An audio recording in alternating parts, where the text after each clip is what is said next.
Hello everyone, this is Latasha Blanton from the Real South Africa Travel and Tourism. And you're going to have the opportunity to travel with Phil Scott to sunny South Africa.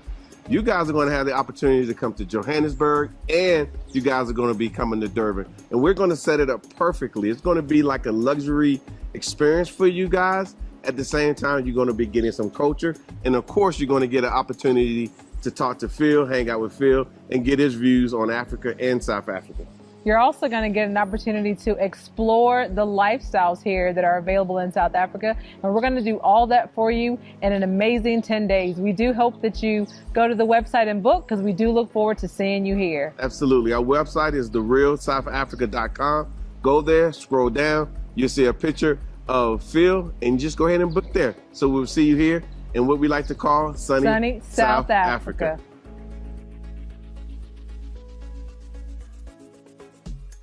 Out when Russia invaded Ukraine. I was in Ghana, and many Ghanaians were being asked, should we bring you back home, particularly Ghanaian students that were studying either in Ukraine or in Russia, and both of them collectively said, no, we'd rather stay here, fight here, survive here, and die here, as opposed to going back to the African continent.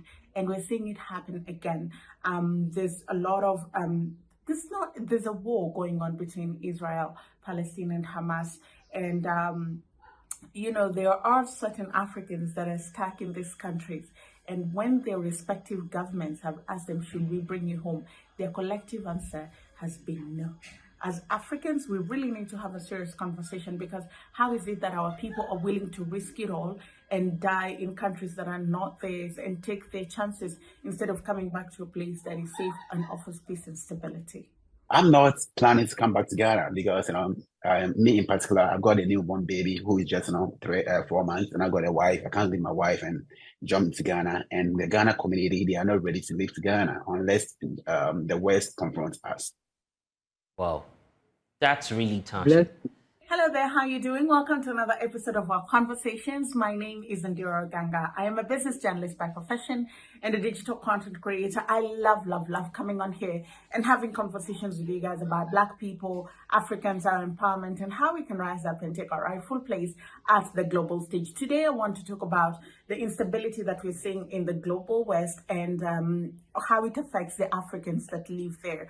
As I had mentioned in the beginning, I was in Ghana when Russia invaded Ukraine, and there's so many Ghanaian students that are studying in Ukraine, and they got scholarships and they're studying medicine and different science courses. And so when the war broke out, it was everybody's trying to leave their country, and there was a touch of racism in trying to help people leave the country, and it was first women and children, then colored people before Black people, or rather white people before Black people were ever allowed to leave.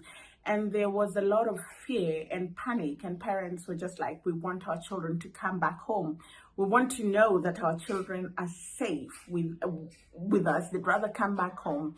But that was not the same sentiments that were shared by the people who were abroad. They were like, no, we're not coming back. We'd rather take our chances. We're not coming back. The same thing, history is repeating itself. When Hamas invaded Israel during a music festival, killing several people, taking others into, kidnapping other people and just taking them into their custody, we saw Israel begin to retaliate, and now it's just both sides are trading bombs, and it's shocking, it's scary. Every single day you hear of new death tolls. The people who are living probably in Gaza, some of them Africans, have nowhere to go. Some of them also live in Israel who are Africans, and they sort of have some form of security and stability, but it's not guaranteed, it's not assured, because the different side, every side is fighting. The fighting is ongoing. And I was watching an interview of a Ghanaian who lives in Israel. He went there to study and then fell in love, got married, started a family, so he lives there. And he was being asked, would you want to come back home? And he said, no, I don't want to come back home. I'll stay here. I'll stay put. And that tells you a lot about the African continent. What have we done to our people? What have we done to our children? What have we done to our homeland? What have we done to our home? that people would rather risk being under flying rockets than come back home. That is how messed up the system is. We don't provide quality healthcare, we don't provide quality education, infrastructure is not great, there's so much bureaucracy in government systems. How do you expect people to come back home, particularly for someone who knows that they can do better, they deserve better?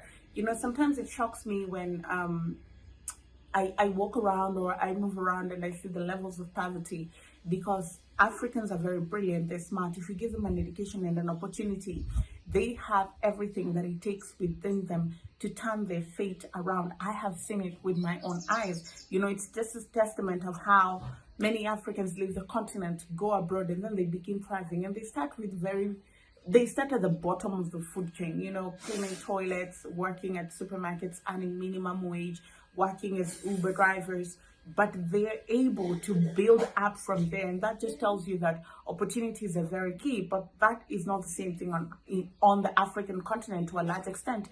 If you're poor, you're bound to be poor for a very, very long time, unless just fate takes a different twist. And so we need to start interrogating ourselves as African. What have we done to our continent? You know, the other day, President Kagame was saying he would like for Africans who are abroad to start coming back home. But what are they coming back home to? What are they coming back home to? Until we fix the systems and structures in place, people will opt to stay in war-torn countries for as long as they have opportunities to earn a living through the sweat of their brow. The Ghana community and other people have spoken to us, they made us to understand that we should try to get us enough food as we can, because they don't really know what is going to happen, if it's going to be worse, it's going to be okay, and the duration that this situation is going to take. So everyone has been advised to get enough food, enough water, enough money on him or herself, so that when the worst situation confronts you, you know how to solve it. And that's why I also want to put that question to you, the question about returning home. Some say it's early days yet. I mean, no need to move everyone back home. I wonder what your thoughts are on this. What's the feeling amongst, you know, the Ghanaian community in Israel? Do you want to come back, or you feel safer where you are? Yeah, the Ghana community in Israel feels safer in Israel. With the help of the embassy, they've communicated to us, giving us instructions, basically what you do and what not to do. They've made us to understand that if you don't have anything to do outside, you don't need to go outside. But if you have something to go outside, you can go outside. We should try not to get ourselves involved in a lot of activities. I mean, to have a distance, and say, and be at a safer place. I'm not planning to come back to Ghana because, you know, me in particular, I've got a newborn baby who is just, you know, 4 months, and I've got a wife. I can't leave my wife and jump to Ghana. And the Ghana community, they are not ready to leave to Ghana unless the West confronts us. Wow, that's really touching. It must be trying moments for you and your family, I believe. It is really tough because the baby is just 4 months, and the sound of the siren, the sound of the bombs in the air is a little bit more traumatic. It's really serious when it comes to the sound, and sometimes you need to move closer to the bunker just to stay safe. I mean, just to be safe, especially for the baby and the woman. Well, thank you very much for watching. My name is Ondiro Oganga. Let me know what you think about the subject. Comment down below. Give this video a thumbs up and share it with a friend. I'll see you again next time.